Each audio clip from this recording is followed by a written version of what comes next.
That one in the scripture. They go ahead and preach. So all I need is one. Let there be one. I'm coming back to that one. But on the sake of my friend, I decided to wear cowboy clothes today, even though I'm still a man. Out of respect of my friend and my brother.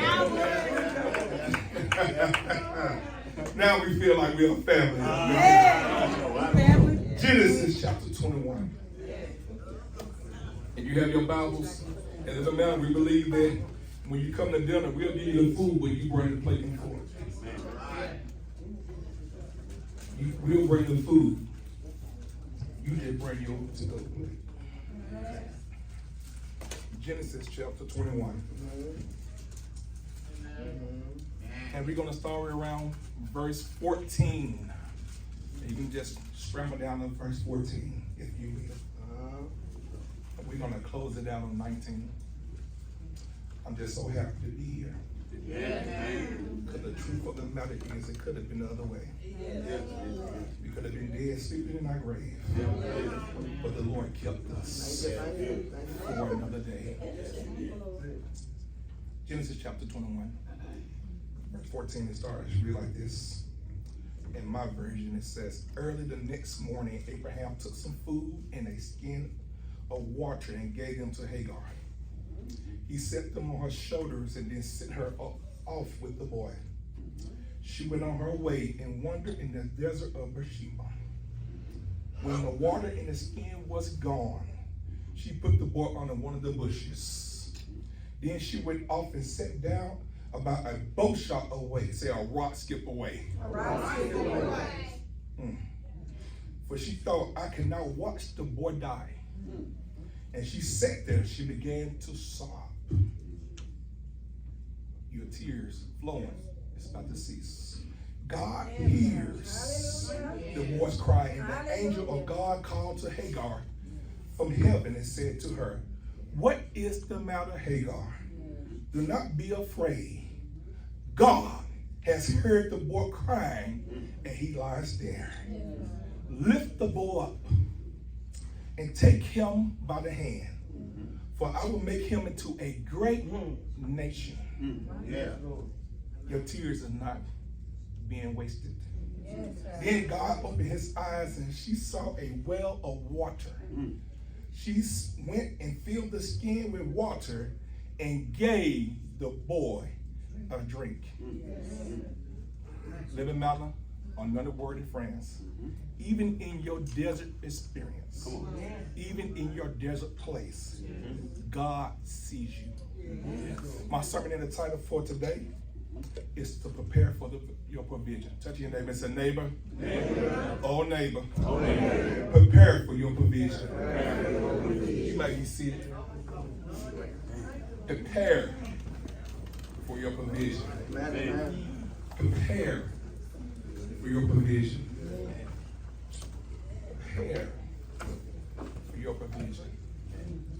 Brian McGill, a well-known activist and author of the 21st century, penned this statement, and I quote, if you can sit with your pain, listen to your pain, and respect your pain, in time you will move through your pain.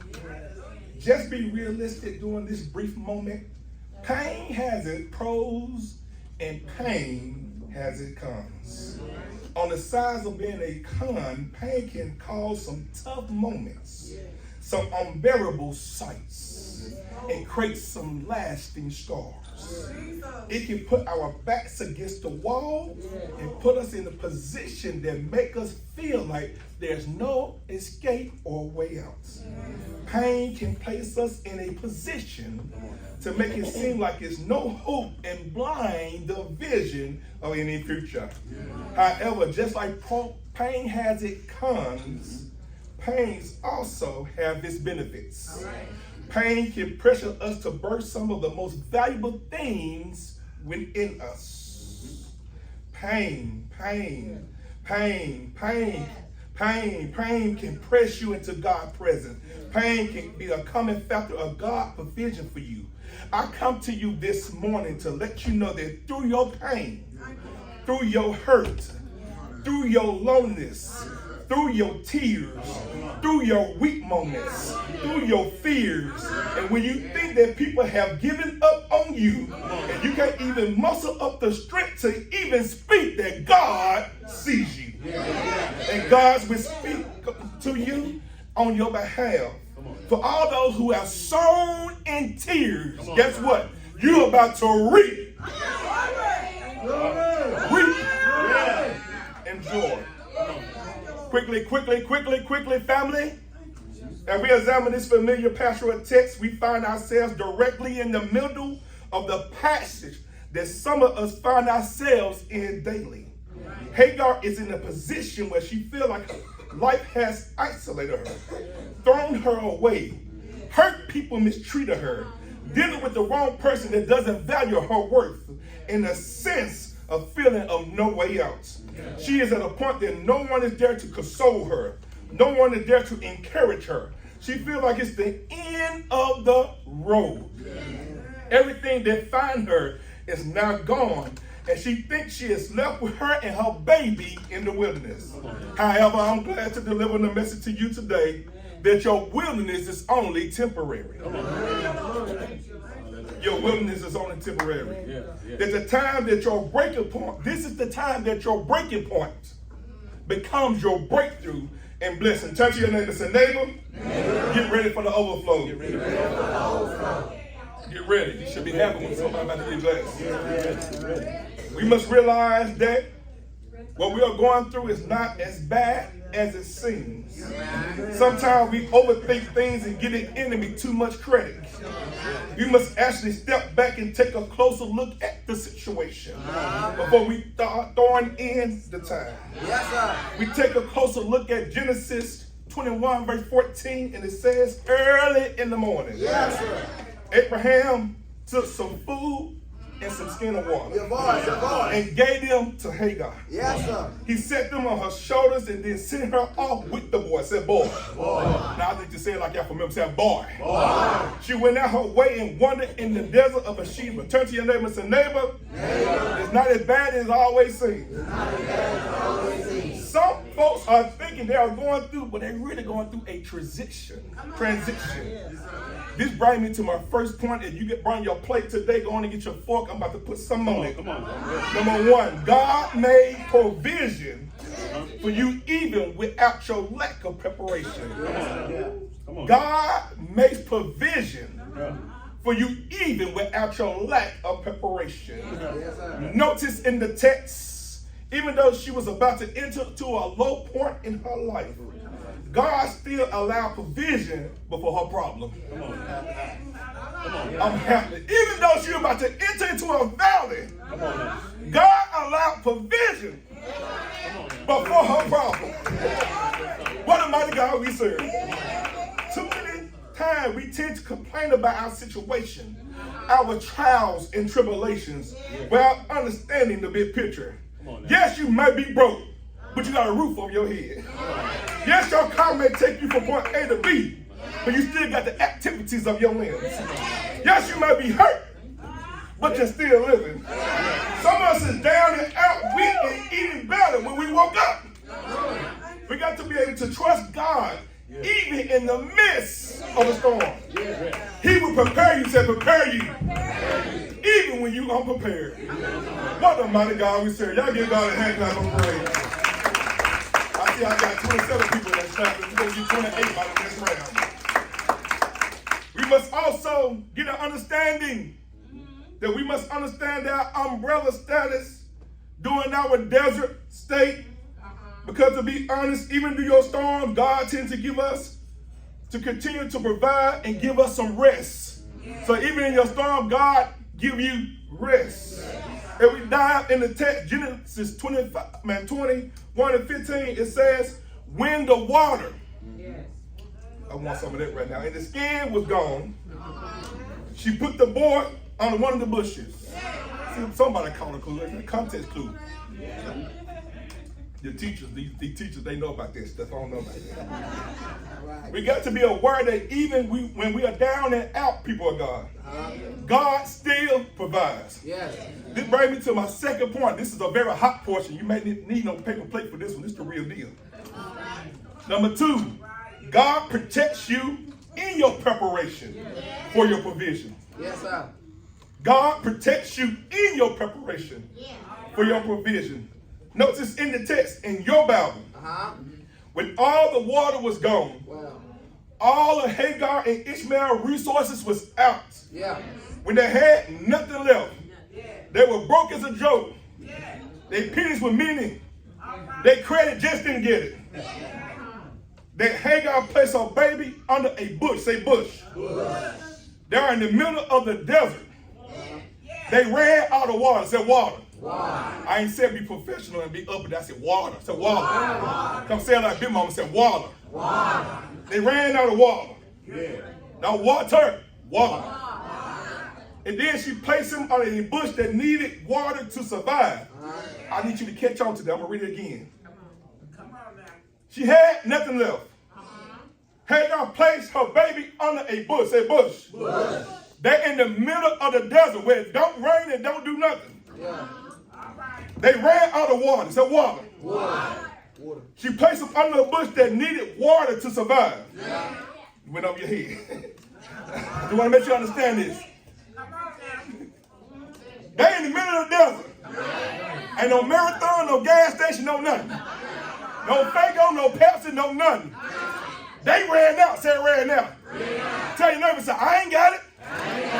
She turned and put the baby under the bush. In the desert, it's a dry place. That means no what? Water. Listen. Somebody call them. Don't worry about it. So somewhere in the area, there's a source of water that feeds this bush so it can live. Isn't it crazy when you are down and out that God opens another door? Not only did God draw them to an area that had water that they ran out of, they walking in the desert. They walking in the desert. They get to the middle of the desert. They ain't seen nothing. Not grass, not black folks or nothing. And all of a sudden it's a bush with shade. That's rest. Say rest. God provided rest. And she put it. Oh, Jesus, almighty God. She ran out of provision. God gave her provision. She ran out. God restored. She had nothing. And God gave us.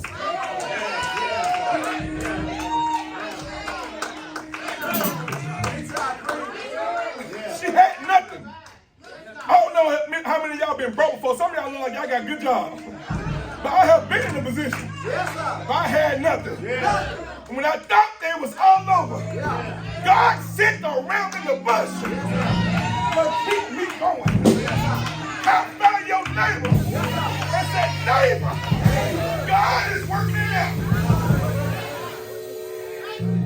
To my Baptist saints, they used to say a song, I want you to know that God is keeping me. Y'all know. He's keeping.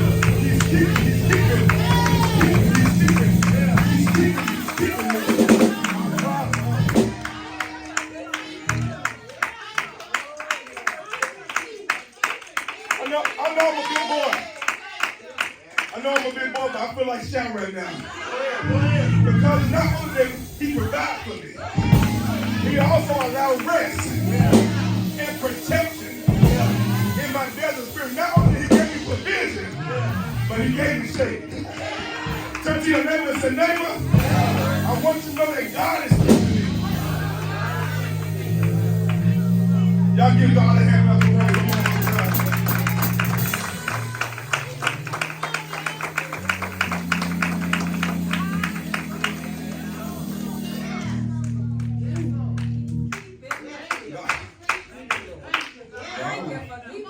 He kept me. He never left me. He kept me. He never left me. He kept me.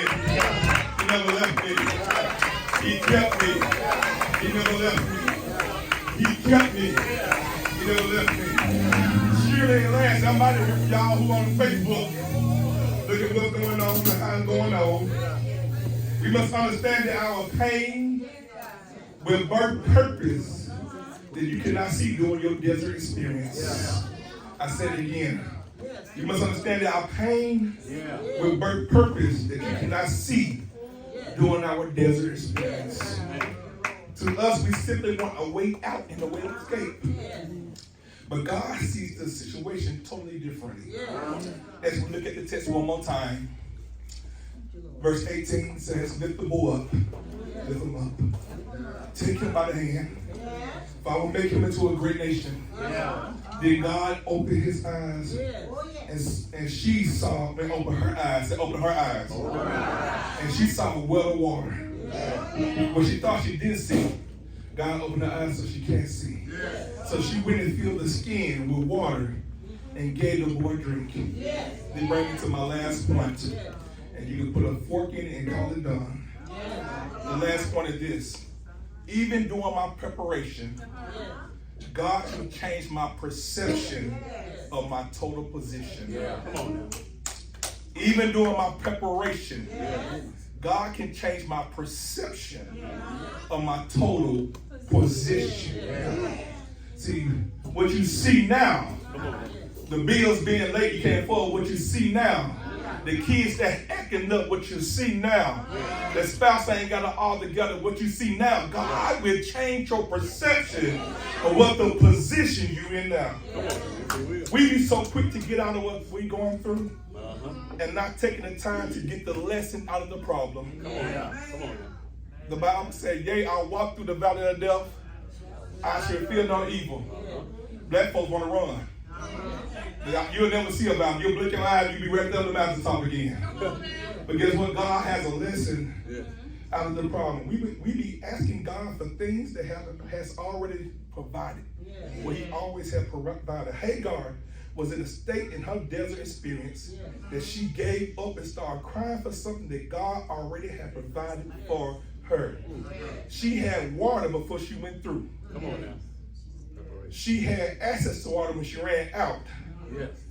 I want to make sure I say it again. She had water before she went through. She had access to water when she ran out.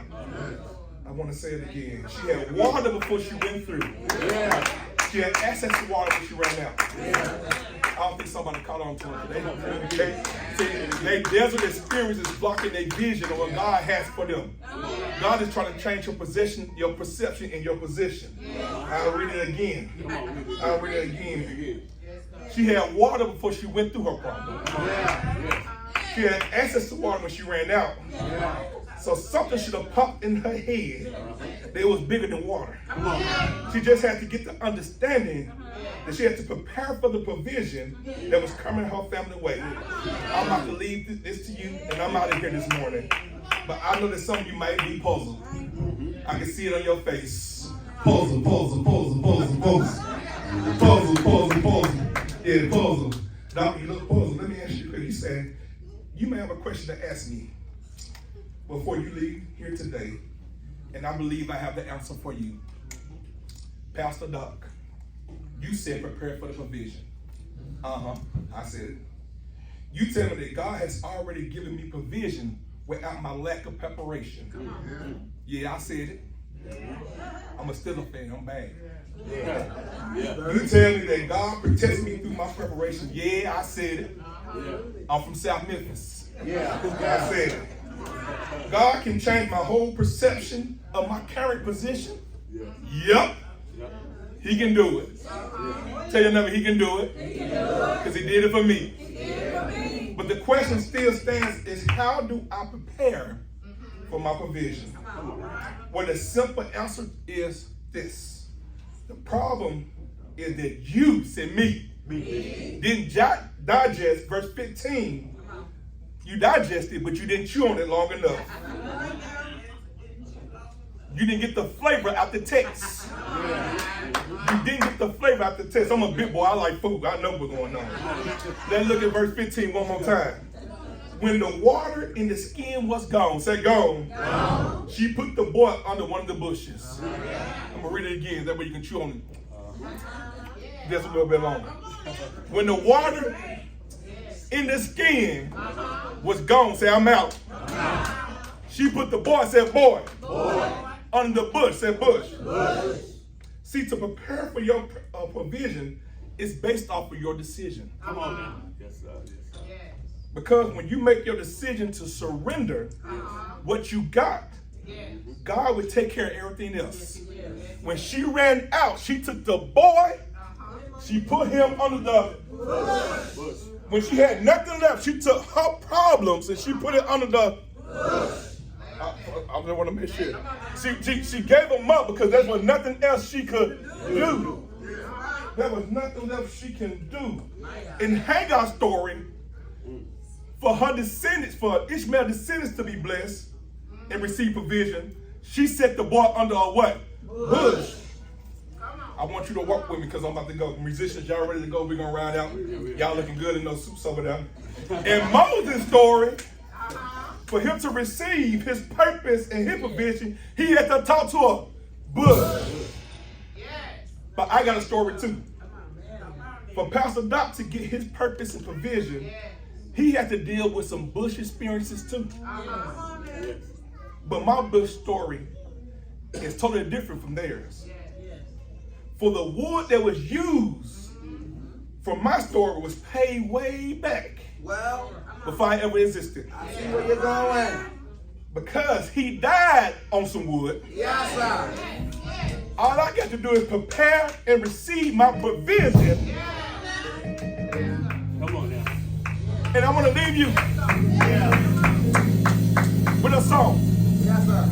The songwriter said this: all to Jesus Yes, sir. I surrender. Yes, sir. All to him I freely give. Yes, sir. I will ever Yes, sir. love and trust him. Yeah. All to him Yes, sir. I daily be. Yeah. All to Jesus I surrender. Yeah. Humble at his feet I bow. Yeah. Worldly pleasures all forsaken. Yeah. Take me, Jesus. Yeah. Take me now. Yeah. It said, I surrender Yeah. all. It said, I surrender all. All to thee, my blessed Savior. I surrender. Say, I surrender. I surrender. I surrender. I surrender. All.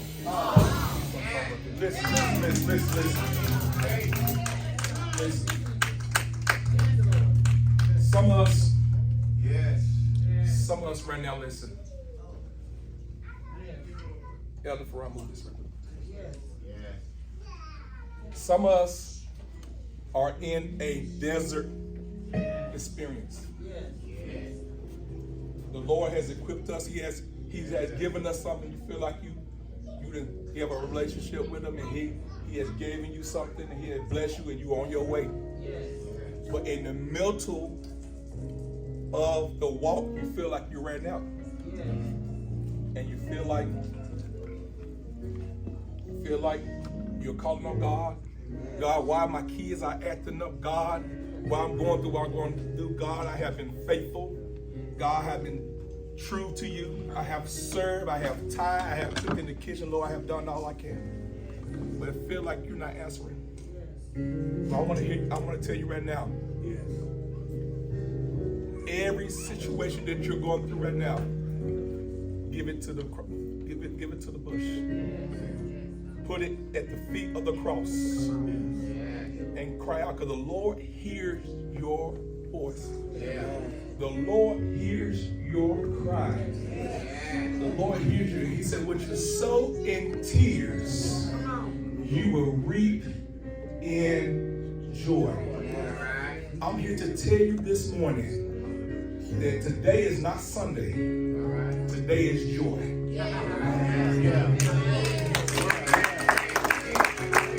Today is not Sunday. Joy has arrived. And maybe you have been going through a desert experience and you feel like provision is out. And you've been crying and crying, and you want us to pray for you, guess what? We got some praying warriors here right now.